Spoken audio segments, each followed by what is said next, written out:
Bonjour mon frère Jean Bosco, comment ça va? Bonjour, pasteur, je vais très bien par la grâce de Dieu. Que le nom du Seigneur soit béni. Amen. Ça fait quelques jours que vous êtes là, dans ce camp, où nous parlons de vivre libre en Christ. Et ce programme, c'est nous qui pilotons cela, et vous avez pu apprendre beaucoup de choses. Si aujourd'hui, on vous disait ce que vous avez appris aujourd'hui, parlant des forteresses, qu'est-ce que vous avez retenu? Merci beaucoup, pasteur. Tout à fait. Durant ce programme, nous avons eu à apprendre beaucoup de choses au travers des enseignements que vous nous avez livrés.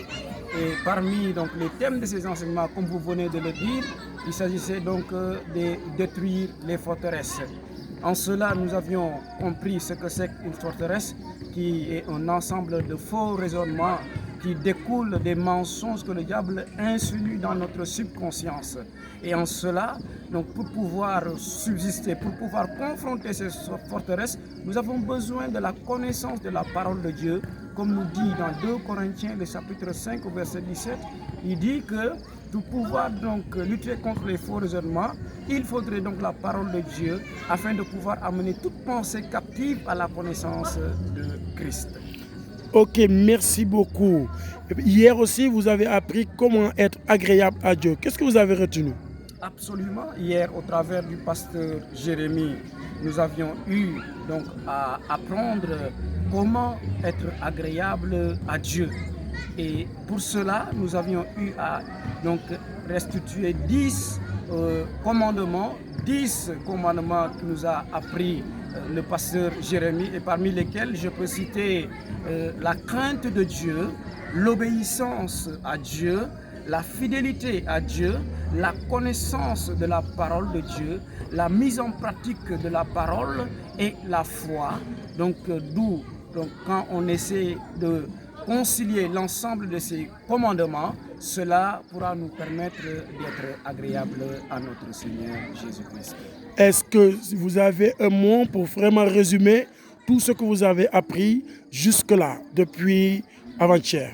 En résumé, si nous voyons bien les différents modules qui ont été déroulés lors de ce camp, à savoir notre identité chrétienne, notre identité dans ce monde des ténèbres, comment être agréable à Dieu et détruire les forteresses, l'ensemble de ces modules pourront nous permettre en quelque sorte, grosso modo, de refléter la lumière de Christ au travers le monde et pouvoir éclairer le monde. Comme nous dit la parole, nous sommes le sel et la lumière du monde. Donc nous pouvons dire aujourd'hui, ces jeunes connaissent en réalité, selon la parole de Dieu, ce qu'ils sont en Christ. Ils connaissent leur vraie identité. Et si on disait aujourd'hui, qui suis-je dans ce monde de ténèbres, vous pourriez tout à fait répondre.